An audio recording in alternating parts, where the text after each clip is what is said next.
Welcome to everyone. My name is Ellen Harwell.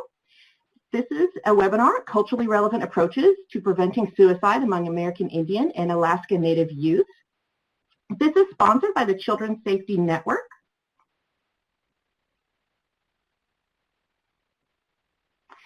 My name is Ellen Harwell, and I am a project associate with the National Action Alliance for Suicide Prevention, which is part of the Education Development Center as well as part of the SPRC. I'm pleased to be here with you all today.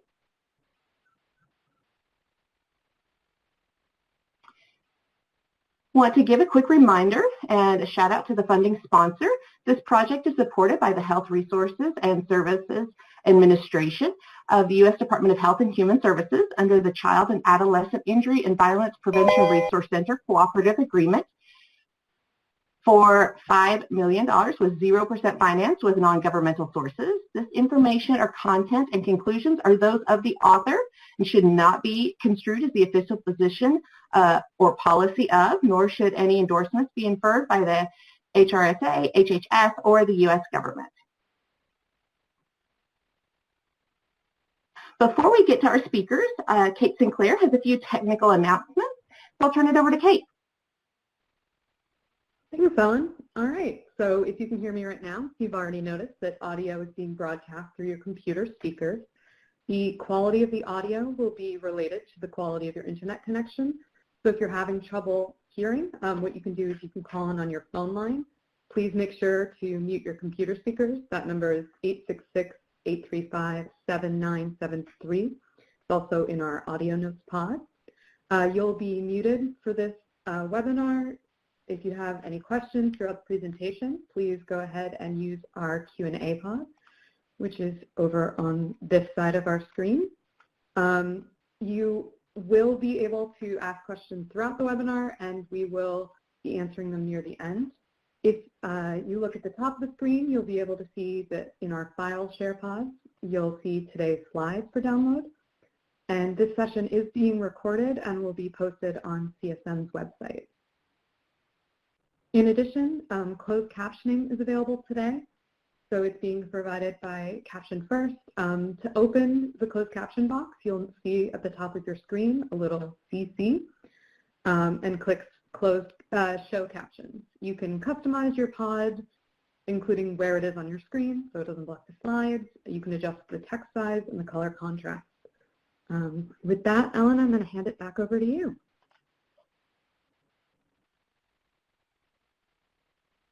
Wonderful, thank you. I would like to introduce our two presenters today. The first that I'd like to introduce is Dr. Dolores Subia BigFoot, a child psychologist by training, is a presidential professor who directs the Indian Country Child Trauma Center within the Center on Child Abuse and Neglect at the University of Oklahoma Health Sciences Center, as well as the National Suicide Prevention Resource Center.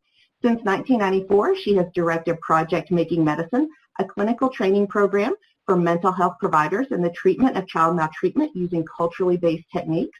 With over 30 years of professional experience, Dr. BigFoot has published widely, served as a principal investigator on 16 federally funded projects and federal commissions. Dr. BigFoot is a member of the National TFCBT Trainer Network.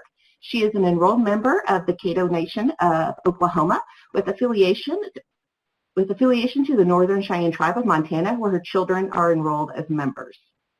Additionally, I'd like to introduce you to Colbie Caughlan, is the project director for Project Thrive, which is tribal reaching out involves everyone, and Tribal Opioid Resource, or TOR, Consortium at the Northwest Portland Area Indian Health Board and works closely with Project Red Talon and We Are Native.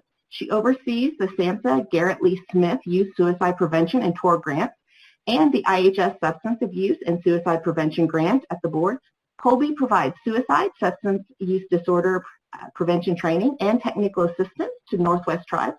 Colbie is also a certified trainer of two well-known suicide prevention workshops, Question, Persuade, Refer, QPR, and Applied Suicide Intervention Skills Training, ASSIST.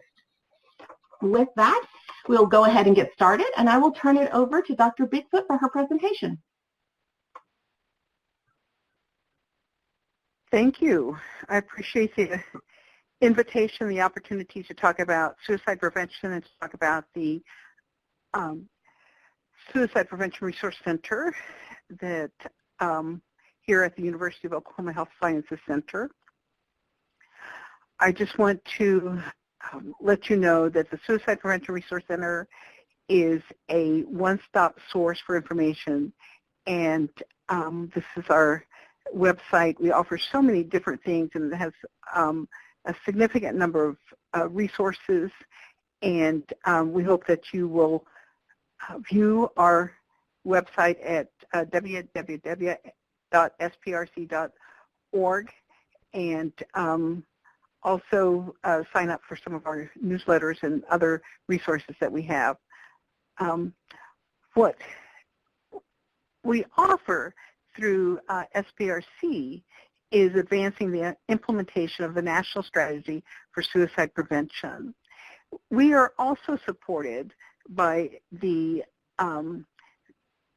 SAMHSA funding, and really appreciate the guidance and support we get from SAMHSA and the Office of Suicide Prevention. Our goal is to build capacity and infrastructure for effective suicide prevention, and we certainly want to recognize that as we roll out the initiatives for suicide prevention, that we address diversity, inclusion, and equity, since that's an important part as we think about who are the most vulnerable in our communities, and what are the limited resources that are available for people of color and disadvantaged populations, and how do we expand our reach in order to make those resources more available and really meet the needs of our goal to be address diversity, inclusion, and equity. So again, please visit sprc.org. You can sign up for our weekly Spark. You can look at how to implement models. You have access to a full range of library resources, and be part of some of our learning collaboratives. We have a lot of training videos, and you can also find resources about state efforts. We are in the process of developing tribal information, so we're excited about the new resources that we'll have specifically for tribes. Just some background information. We are a young, growing population in terms of American Indians and Alaska Native population, and there's different terms that can be used. Mainly we're talking about federally recognized tribes. However, there are a significant number of Native or indigenous people that make up Indian country, but in terms of the federally recognized tribes, we have approximately 5.2 million people. Most of our American Indian Alaska Native people reside in 14 western states. However, every state has American Indian or Alaska Native residents within that within their state boundaries. There are 574 federally recognized tribes who have a special relationship with the federal government. However, again, there are many that come under the umbrella of being indigenous or being Native that may not be members of federally recognized tribes, such as state-recognized tribes. There are different ways that services are offered, especially in urban Indian programs, because about 77% of our American Indian Alaska Native population reside off tribal jurisdiction land, which, so they're in urban areas or cities and towns that are closer to larger metropolitan areas. And as we consider what suicide risk means in our population, we see that American Indians, Alaska Native population are most at risk between the ages of 12 to 24. And, COVID has made itself known in so many different ways and has impacted our communities of color in so many different ways. And what we see with our American Indian Alaska Native population is that we saw increased suicide attempts in rural and reservation areas per our ER, our emergency responders reports. What we also see is that because of some pretty harsh conditions, we see children as young as 6 expressing a desire to harm or kill themselves. This is when we think about how young children are recognizing that their quality of life is not as at the desired level. What we see is an extraordinary amount of racism. We see discrimination and prejudice, and these impact the quality of life of young children as young as 6. When we think about education, when we think about access to services, when we think about resources that are available. So racism, discrimination, prejudice has a very negative impact in our tribal communities. And as we think about, who has access to services or who is qualified or eligible for services, a lot of it has to do with the requirements for a certificate of degree of Indian blood. And so a lot of times you hear it by the CDIB. And so when we think about the eligibility, and tribes have the right to determine who has eligibility as a tribal member. I was introduced as being an enrolled member of the Caddo Nation of Oklahoma, and that's based upon my mother's heritage as Caddo and my eligibility to be a member of the tribe. And then my children are enrolled at Northern Cheyenne because their father was enrolled there. But when we think about where the certificate of degree of Indian blood came from, it was based on an arbitrary colonization measure that has now become accepted standard of eligibility.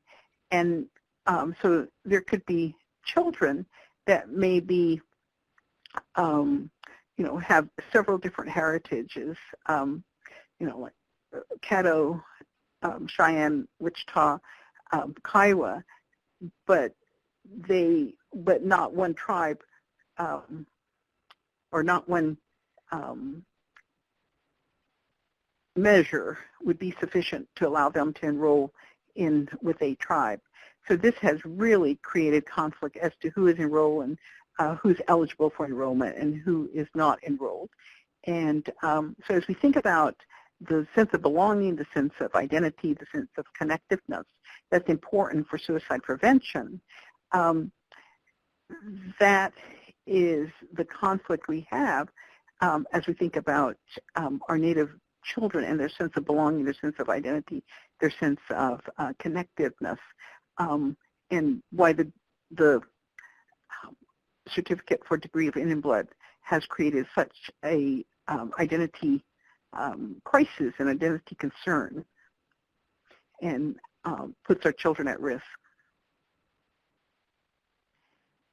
So as we think about what are the things that are available to support suicide prevention, we have developed at the Indian Country Child Trauma Center cultural enhancements of evidence-based treatment. We have, I'll talk about or explain 3 that we have currently. Parent-child interaction therapy is for problematic behaviors of children ages 3 to 7, even though it can be used for higher ages. The treatment of problematic sexual behavior, and this is for treatment of illegal or inappropriate behavior on the part of children between the ages of 3 to 18, and then trauma-focused cognitive behavior therapy. So this is a treatment, a clinical protocol for the treatment of child trauma, including child sexual abuse. And this is for the ages of 3 to 18. We have culturally enhanced them.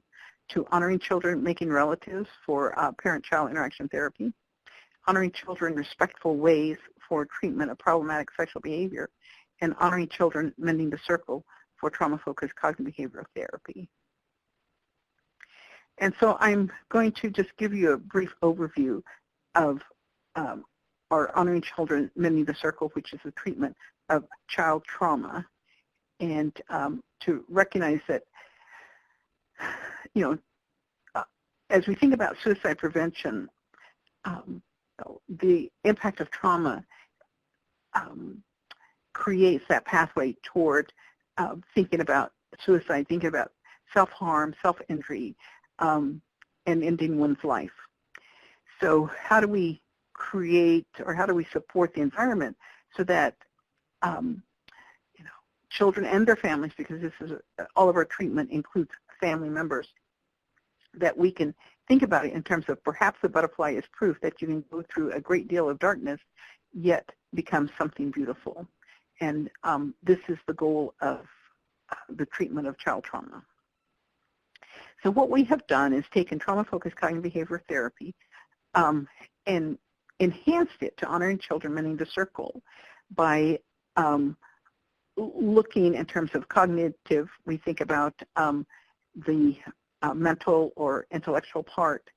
When we think about the behavior, it's a physical, and then we have a lot of affect in terms of the emotional. With Honoring Children, what we did was we expanded this to include the spiritual, because we can't talk about culture, about treatment of American Indians or Alaska Native or Indian country without acknowledging that there is a very strong spiritual component with any approach of any kind of treatment. And then because we are recognize that we have relationships with everything, the relational part is a critical part of this treatment approach. So as we looked at the model or the orientation, we see that there's, it's trauma-sensitive intervention, it's cognitive behavioral, it's attachment theory, developmental neurobiology, family therapy, empowerment therapy, humanistic. So these things are the parts that go into a cognitive behavioral approach. And what we wanted to do is take those things and say, okay, this knowledge is not new.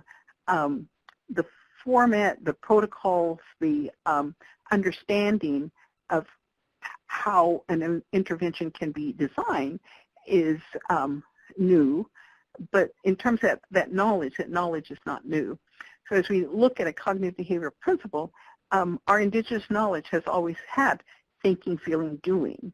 And so as we think about just for example, a behavioral component, we have always had an understanding of shaping behavior. So early on, we as an indigenous culture train birds of prey. They were used to hunt, and then we use dogs to train dogs to be helping animals. That understanding of behavioral shaping was also used to train horses. So as we think about this indigenous knowledge, this knowledge has been there for a long time. So putting that within the framework of current cognitive behavioral principles was an easy translation. So as we look at attachment, we have relational and circle theory.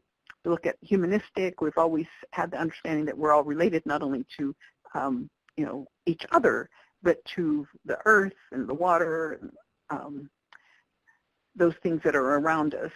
Developmental, we have naming protocols, and of course the teaching of the medicine wheel is all about that developmental process. Empowerment, we've always had the principles of non-interference, non-judgmental, allowing choice and allowing free decision-making.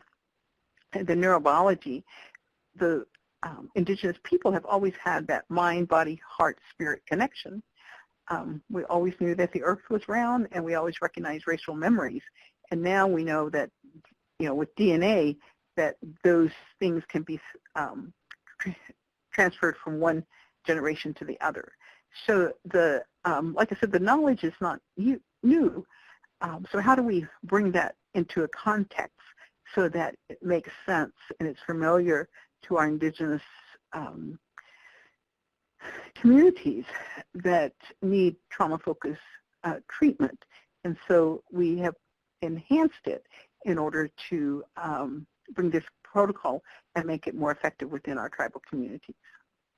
And so what we've done is look at what consists of honoring children, mending the circle, and what are the components of trauma-focused CBT. And you can see, it has psychoed, cognitive coping, that's part of the mental, physical relaxation, emotion, affect regulation. So you can see how we have broken it up, and and also with relational, parenting is so important. So all the connections with parents, and so I think the spiritual is sort of implied in a trauma-focused cognitive framework in terms of hope and enthusiasm and joy going forward. But we, in terms of honoring children, mending the circle, we make it a critical component of how we present the model. So what we want to do is we think about this Indigenous pathway and looking at the practice-based evidence. So we want to bring in the identification of Indigenous practices that are healing, ways of explaining the world. For example, one of the descriptors that we use, or one of the stories that we use, is about the star people. And so science has proven, science has reaffirmed that human beings are made up of 97% star material. And when we think of the creation stories of how many of our tribes came to be, they talk about being from the stars and that we are star material. And when we consider, that the stars shine brightest in the darkest of night, that we can use those analogies to address trauma and address hardship and address the difficulty it is to struggle as we think about, being star people and being able to thrive in the face of adversity. So Indigenous ways of explaining things that happen, explain things that don't go well, and there's a lot of trickster stories or spider stories, Ikhtoma, Sande, so ways of explaining why things don't go the way we had anticipated them going. And how do we handle disappointment? How do we handle unpredictability and uncertainty? So this is one story. At the beginning of each of the components, we have a story that introduces that component and that practice and how to incorporate it into the protocol of treating childhood trauma. And again, we need to recognize the relationships that suicide has in terms of the trauma exposure, child sexual abuse, substance abuse, loss of family members, and the even suicide deaths within families, and that cycle of suicide. So how do we use the treatment of a trauma protocol to address these losses and this grief and complicated grief? And so by being able to present these stories and stories throughout the protocol, we're able to bring this understanding of cultural teachings into the intervention. And so we build on the history of generations of teaching. And so this is part of that psycho-ed, a sense of belonging, connectedness, identity, supportive aspects. And so I'm not going to read all this, but certainly recognizing, allowing for learning about self for a better understanding of the experience of our ancestors. Stories of our ancestors gives purpose for following generations.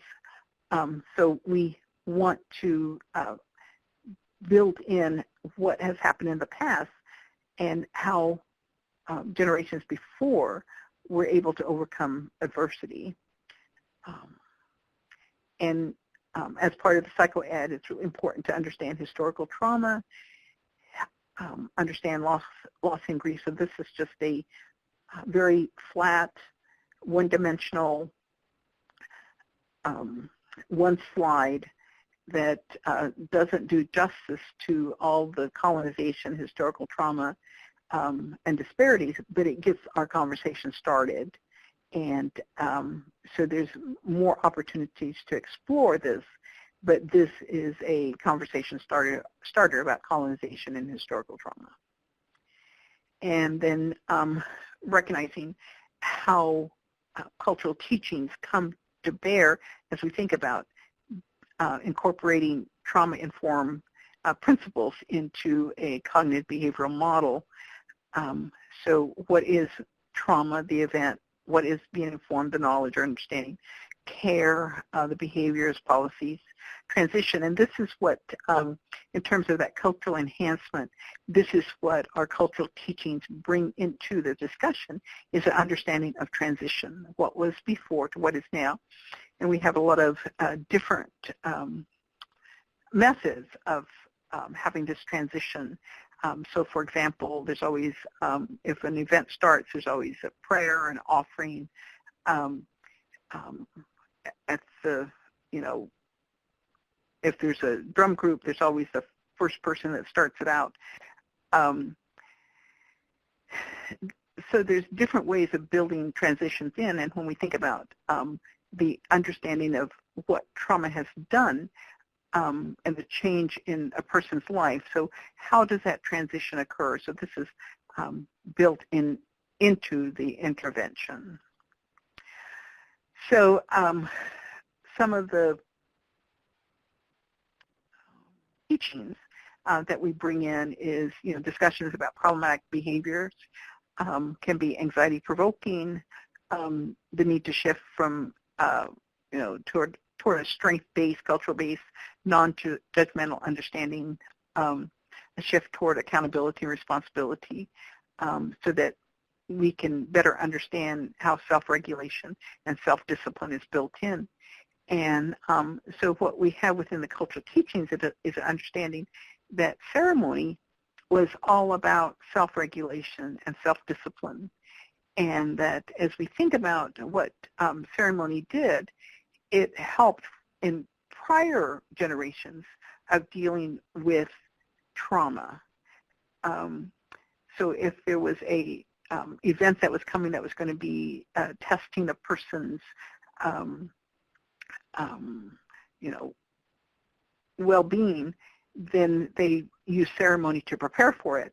Or if there was, tragic loss and, destruction, then there was ceremony that helped afterwards to alleviate some of that trauma response.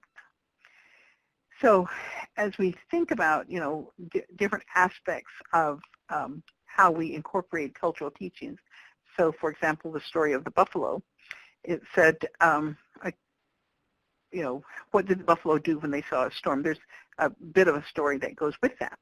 And so did they huddle together, freeze? Did they run away from the storm, flight? Or did they turn to the storm and run into it, fight? So when we think about, the freeze, fight, flight response, we can incorporate this in because this is a teaching that our elders have had for a long time. So what we do is we talk about, well, by facing the storm, the buffalo find themselves quickly passing through it. And so we talked about we have a choice in life with all the storms that we encounter. We can spend our time and energy running from our trials, or we can be like the buffalo, face life's trials and pass quickly through them. So as we go through different aspects of the protocol and different components, we have different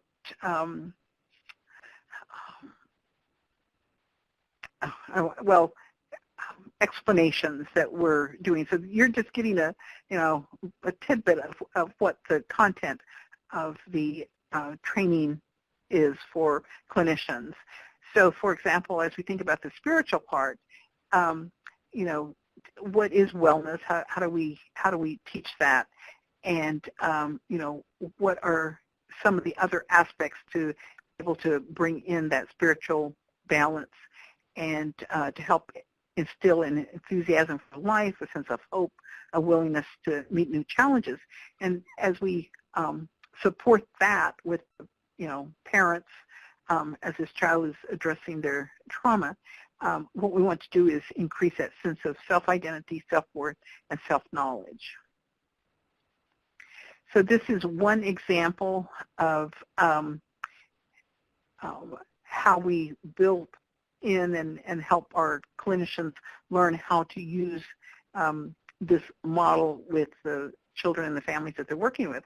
So they identify a healing practice, such as saying goodbye, and then what would be the purpose. So being able to have that time for that farewell song, recognize that the spirit is moving on, and what's the meaningfulness or the value of the belief, permission for that spirit to leave, acknowledge that it's a transition period, so this is another example of transition, give permission to mourn, and provide a supportive structure. And so we take this and then we have another exercise, but basically it's which of the practice components. So as we look at trauma-focused cognitive behavioral therapy, it's based on practice, so psychoed, parenting, relaxation, affect regulation, cognitive coping. So the practice components are, that's the initials or the first letters for the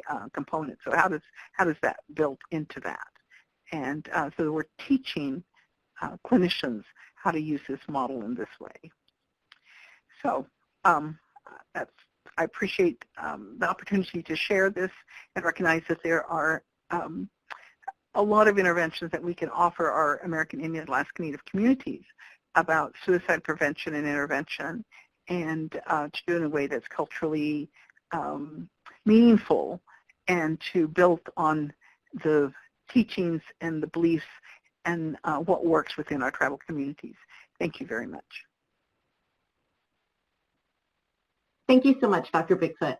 I would like to remind everyone that if you have any questions that you'd like to enter into the chat, you'll see that just to the left of your screen, and we will be taking questions at the end of the presentations, but go ahead and feel free to put those in the chat as you think of them. We certainly don't want you to forget them. And I will turn it over to Colbie Caughlan. Hello, everybody. Just to check in, can you hear me?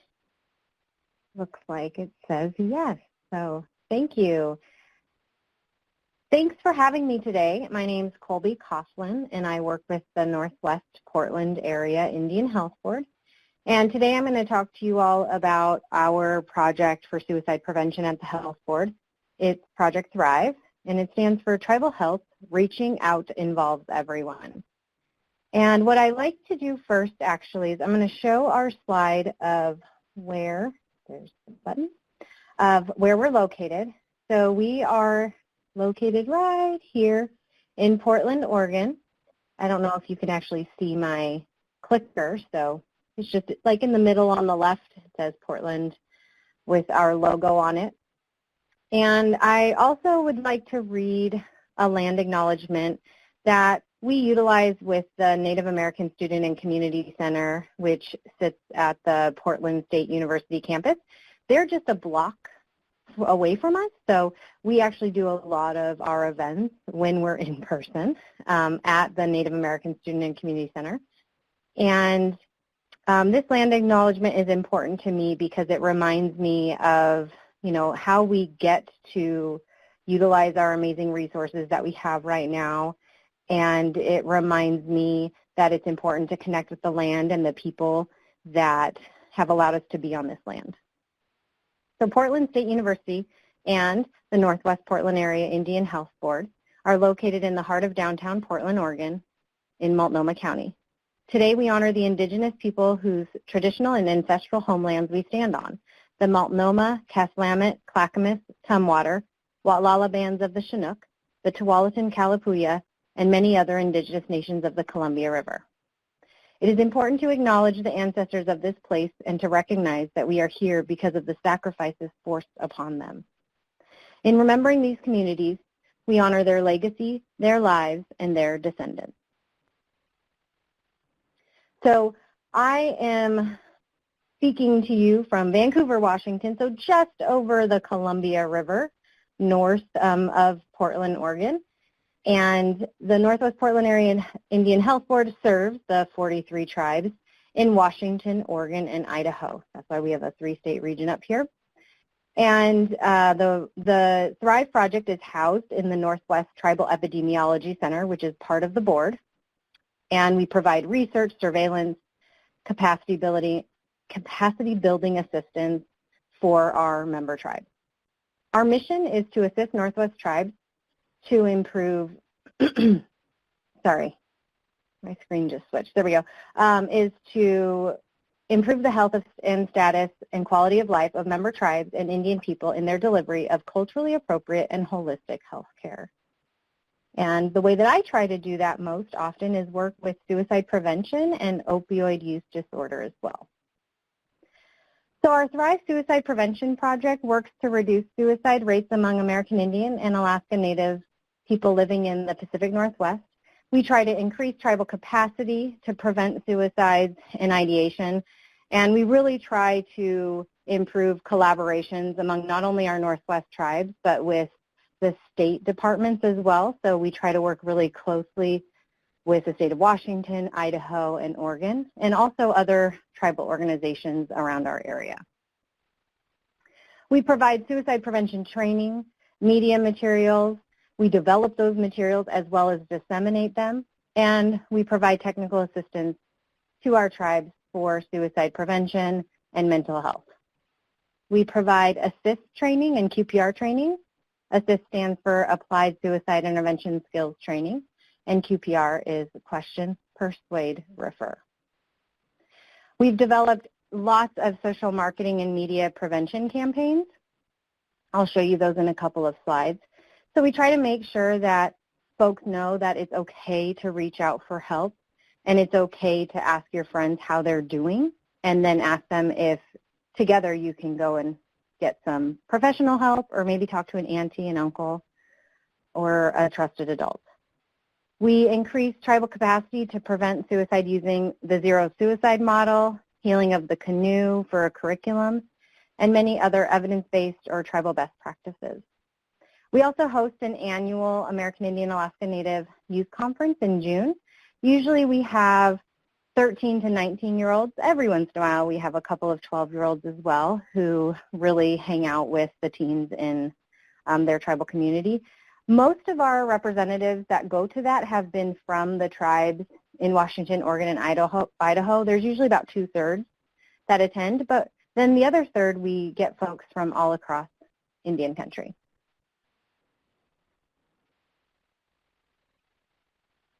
So the Zero Suicide Model is actually something that's housed on the Zero Suicide Institute's website, and that is like an offshoot of the Suicide Prevention Resource Center. And what we do with Thrive and our team, we just try to immerse ourselves in knowing the model enough to provide technical assistance for some tribes in the Northwest that have chosen to be trying to implement. I can't say full implementation yet. We'll be really excited when we get to that place.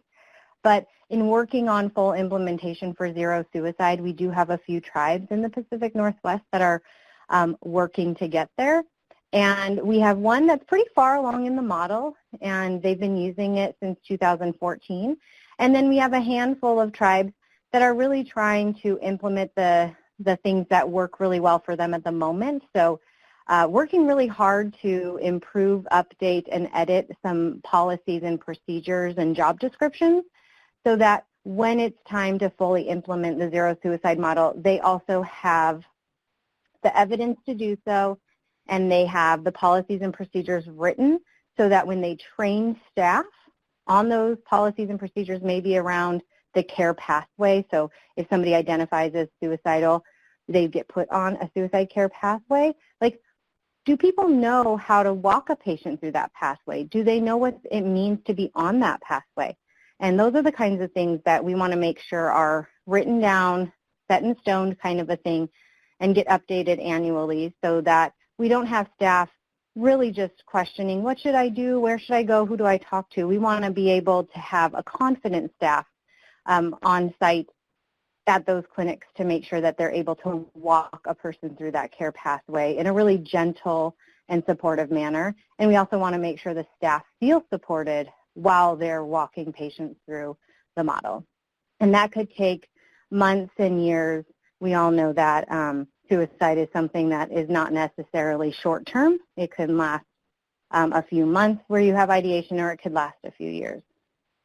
So we really just try to help our tribes with technical assistance specifically for the zero suicide model, and then maybe other models that they come to the board with and say, we haven't learned very much about behavioral health integration or dialectical behavior therapy, and the health board and Project Thrive staff try to immerse ourselves to present the best information to our tribe.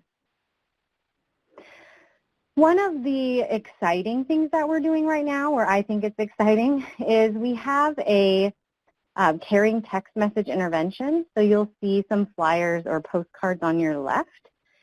And I'm sure many of you on the call know that caring messages or caring contacts, caring letters, it's been coined in so many different ways, but they're things that really can help folks feel supported. And it's almost like a brief intervention. It's a brief, hopeful message that does not ask somebody for something in return. So hopefully all it does is make them smile or make them feel hope, even just for a few seconds in a time where they're feeling down or they weren't sure if anybody cared about them at that moment. So we have one for youth. It was the first one that we launched last September. If you text CARING to 65664, you'll receive a series of text messages over about 15 weeks, and those are those hopeful messages. And then if you text COLLEGE to 65664, that is primarily for college-age students. Really, it could be older adults or middle-age adults as well that are switching from one career to a next, and maybe they're in college, because many of the folks that are in college, you do have struggles with how do you balance work and life and school, and these messages hopefully just can brighten your day a little bit and remind you that what you're working towards is worth it. And as Jared's avatar here says, I know your future is great and bright, and we can't wait to see you shine as you should. And those are the kinds of things that we're sending out. And then we also have a partnership with the crisis text line. And so we have, if you text Indigenous or if you text Native to 741-741, it will connect you with crisis text line counselors. And what's really great about this is our epicenter, the Indian Health Service, and many other epicenters and tribes, actually all the tribes across Indian country, can call NPIHB and say, hey, we would like to know some data on what has been happening when people text in to the crisis text line under the word Indigenous or Native, and we can show themes of what's going on, and maybe we could do that by like the month of December. So if people are calling in December, and the number one thing that they're, or excuse me, texting in, and the number one thing they're texting about are financial insecurities, then maybe that means that we need to do some additional assistance for our tribes around food security, housing security, and also finding some gift cards for folks to purchase the things that they need for their homes, some food that they need, just to make people feel a little bit more secure. So those patterns are really important to us. We also have a text veterans. So this just launched on Veterans Day this year. And if you text the word veterans to 65664, you will get messages written by veterans. We had a veterans work group that wrote lots of these messages or edited some previous messages that were used with other populations and morphed them into something that would work for our veteran population.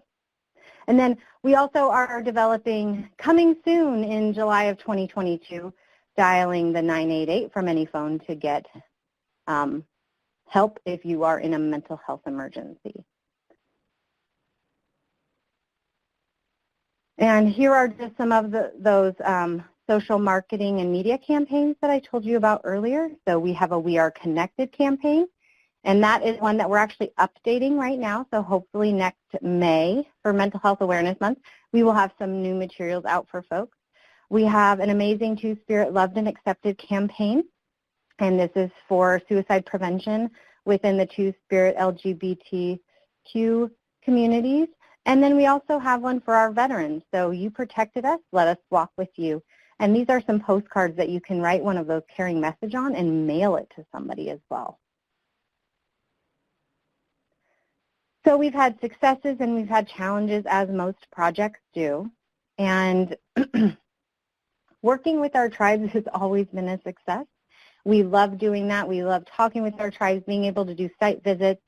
Partnering with the crisis text line has been really exciting as well. There's a lot of staff changes and new missions going on at the crisis text line, and to get to be a part of that and have that organization be rebuilding and just looking amazing, we're excited to do that and be a part of that. And then partnerships with the Indian Health Service and the Division of Behavioral Health has been something where we've been feeling very supported when it comes to working with the crisis text line, creating new materials. So IHS and some of the folks that work there have been very helpful with editing tip sheets and other items that go out and making sure that we have the proper information going out about our tribes.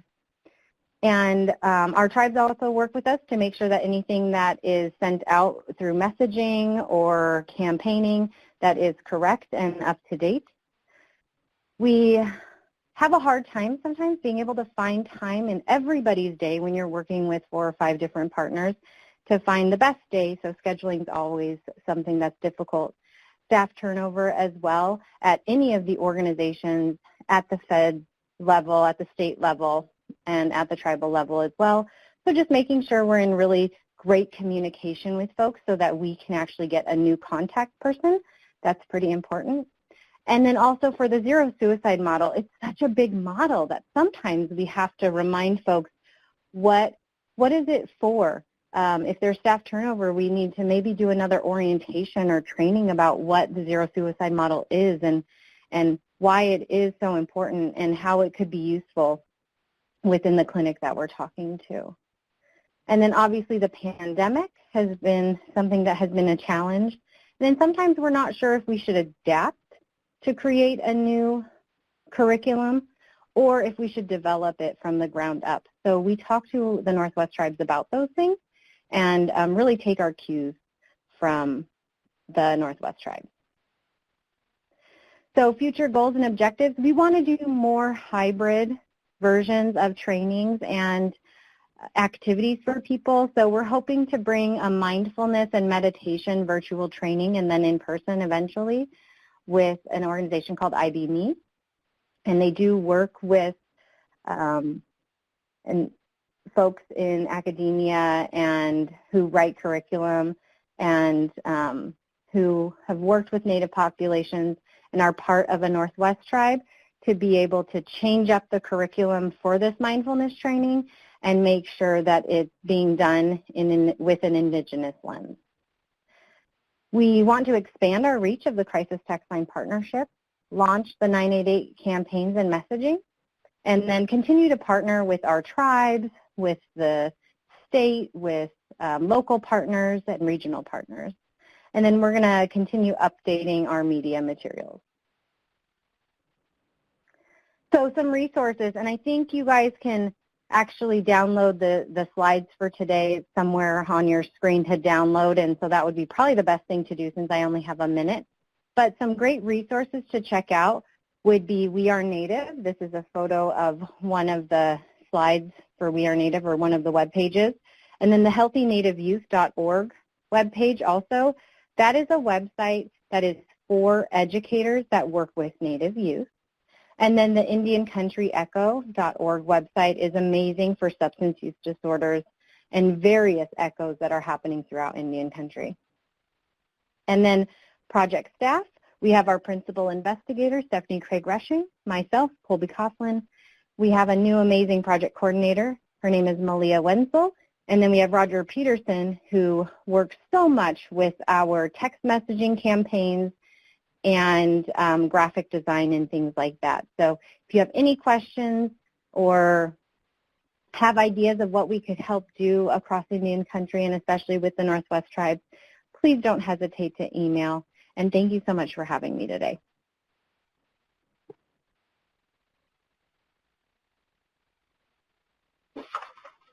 Thank you so much for that presentation. I'd like to thank both of our speakers for being here today. If you haven't had that opportunity yet, go ahead and put some questions in the chat there to the left of your screen. And we're going to start a Q&A. So we're also going to turn on our web cameras for that so you can see the presenters and myself. And we've been gathering up some of those questions, and I'm going to read some of those. Again, if you haven't done that yet, feel free to enter that in the left-hand side there to the left of your screen. So there's one question that came in pretty early on that I'd like either of our presenters to go ahead and take a stab at if they would like. The American Academy of Pediatrics Bright Futures is considering adding suicide risk screening to their recommendations for preventative pediatric health care in 2022. What are some guidelines, or do you have any guidance on culturally appropriate approaches providers can use to assess suicide risk in the course of preventative well visit care? Screening, any information on screening would be appreciated. So if either of our presenters would like to comment on that.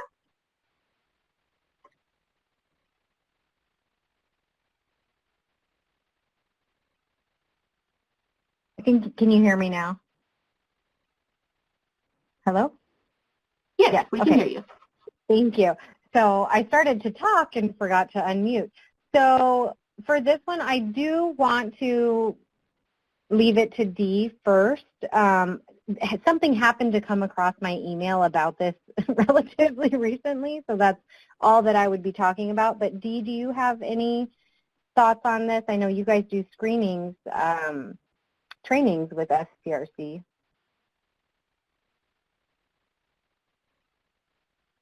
Hi, I'm using my phone so people can hear me better. I think that screening is really important, and I was trying to think, is there something that would be more culturally fit? And how do you ask someone if they have intent of harming themselves? I think that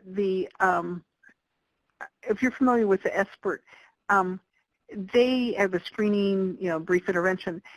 They have done some cultural enhancement of that screening, and so I think that would be a good guidance if there is a desire to do some, cultural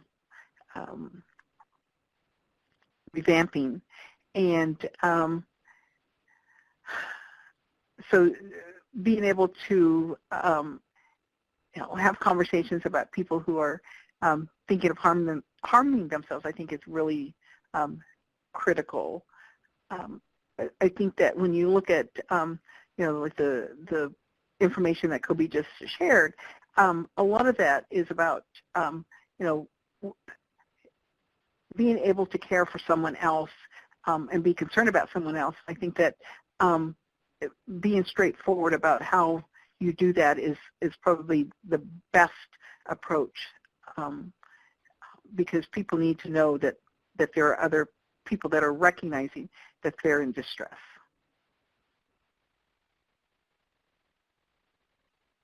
Wonderful, thank you. And Colbie, would you like to add anything to that? I will. So it looks like for the PHQ-9, if that's an assessment that's used, it was something that has not been assessed too often with Indigenous populations. It has been, I think it says 2 times. And remember, this is not from my research. I want to put that out there. But it's something that has shown to work except question 9. So that's the specific question about suicidality that it has actually mapped poorly. And then for CSSRS, it has not been assessed that anybody has been able to find so far with Indigenous populations. And then the ASQ, people just say the ASK, but it's ASQ screening, might be one to think about. It's currently being assessed, but it's still being piloted, so there's not data on that yet.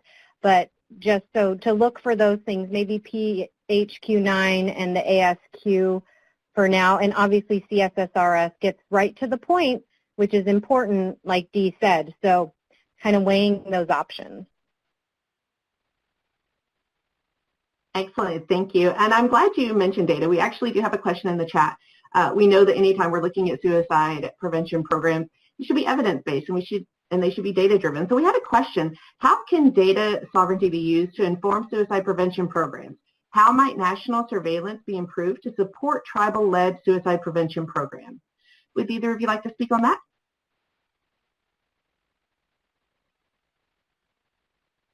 This is Dee, and I'm real excited because as SPRC, we have just launched our first national survey of tribal suicide prevention needs assessment.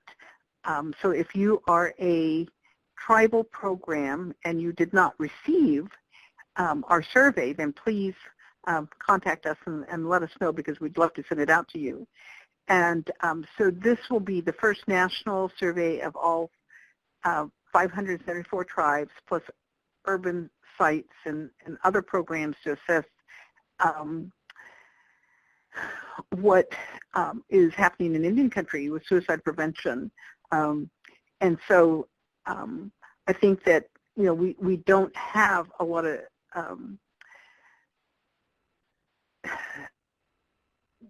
data. We were just having a conversation this morning with a couple of national organizations about Indian country. And I think we have to be respectful when we think about tribal sovereignty. We have to be respectful that tribes have the right to control the data that they get regarding their own population, their own citizens, their own residents, their own sovereign membership. And so how do we be respectful of that sovereign status, and how do we not lump all the tribes together, because there's vast differences. So that's another reason why we're excited about being able to do this national survey. And so we're hoping that within a relatively short period of time, we'll be able to present some more public information and let that guide some of the decision making. And we'll certainly be providing this back to the tribes in terms of national data, and being able to talk about some of the programs, such as Colbie was talking about, what's being done in Indian country. So I don't know if that was a really clear answer to your question, but I think it's a important question to ask, and it's sort of like what's the status right now, that at least what we're trying to do as SPRC. Thank you.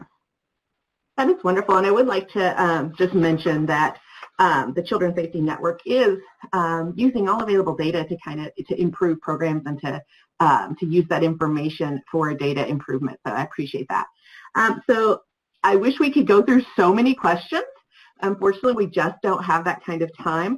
I want to thank both of our presenters for being here, and there is going to be a survey that's sent in the chat. Please take the time to go ahead and fill that out. We would really appreciate your feedback on that. That should be available to you now and popped up there. Please, if you would like, feel free to also just continue to reach out and have discussions. I think both presenters said that they were very willing to do that. And so if you have some questions, especially since we couldn't get to all of them, please feel free to do that. We appreciate everybody for being here. Presenters, again, we thank you for your time. This was wonderful, very informational, and we really appreciate it. We'll see you again next time.